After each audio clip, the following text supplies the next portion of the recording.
Working as lecturer botany at Government Girls Degree College, Quarry Road, Quetta. The course which I am teaching in this semester is cell biology, genetics and evolution. The topic which I am going to discuss today is law of independent assortment.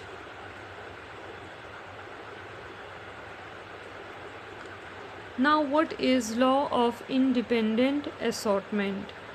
Assortment is a basic principle of genetics. Now, what is genetics? It is the scientific study of heredity. And what is heredity? It is the transmission of characters from parents to offsprings, or you can say that it is the transmission of characters from one generation to another generation. This basic principle of assortment in genetics was introduced by an Austrian monk, Gregor Mendel. He formulated this principle of law of independent assortment after discovering another principle of genetics called law of segregation. Now, what is law of segregation?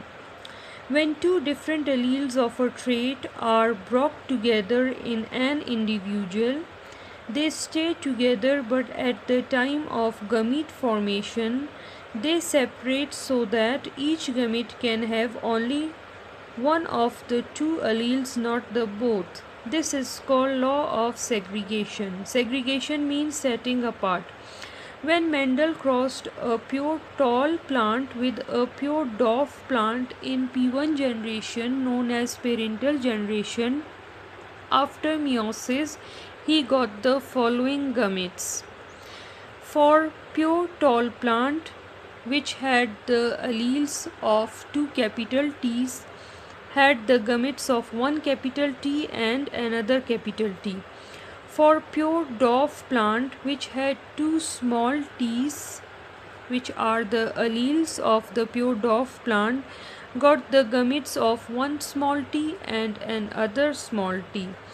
So, what is meant by law of segregation? That different alleles of a trait stay together, but at the time of gamete formation they separate from one another so that each gamete can have only one of the two alleles but not the both.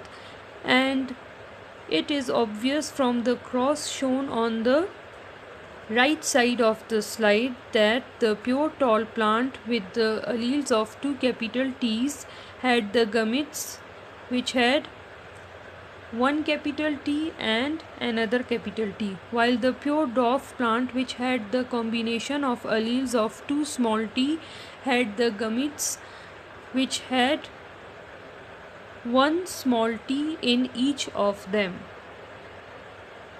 Now, what is law of independent assortment? When two contrasting pairs of traits are brought together in a cross, alleles in each pair are inherited or assorted independent of each other. This is called law of independent assortment. Assortment means distribution.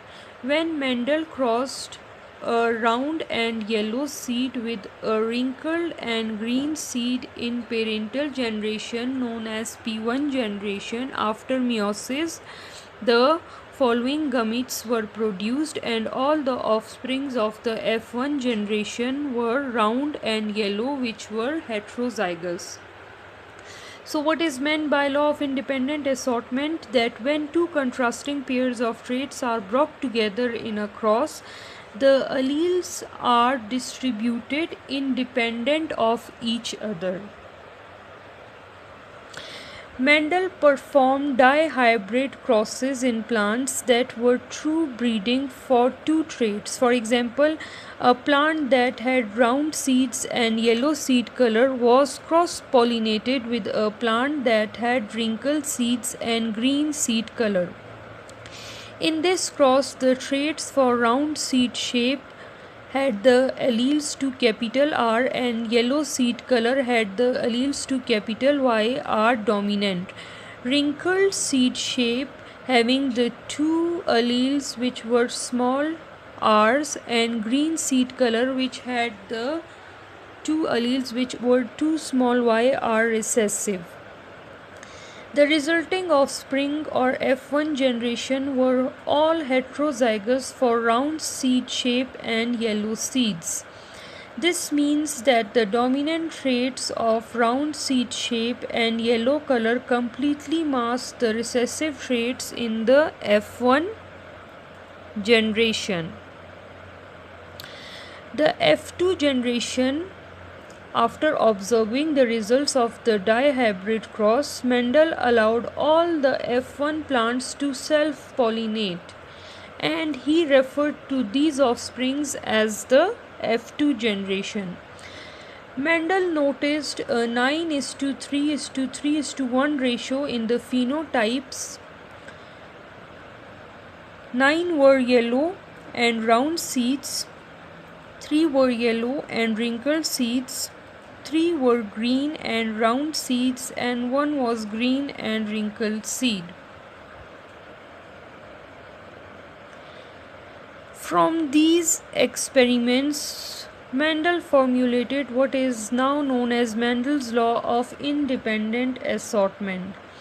This law states that allele pairs separate independently during the formation of gametes. Therefore, traits are transmitted to offsprings independently of one another. Thank you, students.